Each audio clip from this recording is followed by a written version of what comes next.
So మనకు ఎండాకాలం start అయిపోయింది. సన్ స్క్రీన్స్ అనేటివి మస్ట్ అందరూ వాడాల్సిందే. ఏ సన్ స్క్రీన్ వాడాలి? సన్ స్క్రీన్ తోటి మాయిశ్చరైజర్ వాడొచ్చా? సన్ స్క్రీన్ తోటి మాయిశ్చరైజర్ వస్తుందనేది చూసుకోవాలి. సపోజ్ ఒక పర్సన్‌కు ఇక్కడ 3 డిఫరెంట్ టైప్ ఆఫ్ స్కిన్ ఉంటుంది. Normal, dry and oily.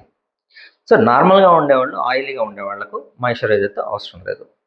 వాళ్ళకు జెల్ బేస్ కావచ్చు, సీరం బేస్ కావచ్చు, లేకపోతే లోషన్ బేస్ అనేది వాడుకున్న ఇబ్బంది లేదు. ఒకవేళ ఫేస్‌కి కాకుండా బాడీకి కూడా సన్ స్క్రీన్ వాడాలి. అప్పుడు లోషన్ బేస్ అనేది వాడితే మీకు అంటే ఎక్కువ కాలం వస్తుంది. అంతేగాని క్రీమ్ పూయకూడదనేది ఎక్కడా లేదు. చాలామందికి ఏంటంటే డాక్టర్స్ రాసిన సన్ స్క్రీన్ అనేది మాకెందుకో జిడ్డుగా ఉంది సార్ వాడలేకపోతున్నాం.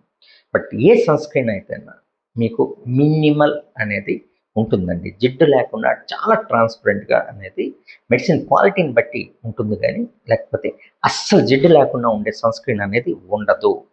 సో, మీకు ఖచ్చితంగా ఏదైతే సన్ స్క్రీన్ అనేటివి అందుబాటులో ఉన్నాయో, జెల్ బేస్ కానీ, క్రీమ్ బేస్ కానీ సన్ స్క్రీన్స్ అనేటివి అందుబాటులో ఉన్నాయి. ఈ సన్ స్క్రీన్స్ అనేటివి ఈ సమ్మర్‌లో వాడుకోవడం చాలా మంచిది.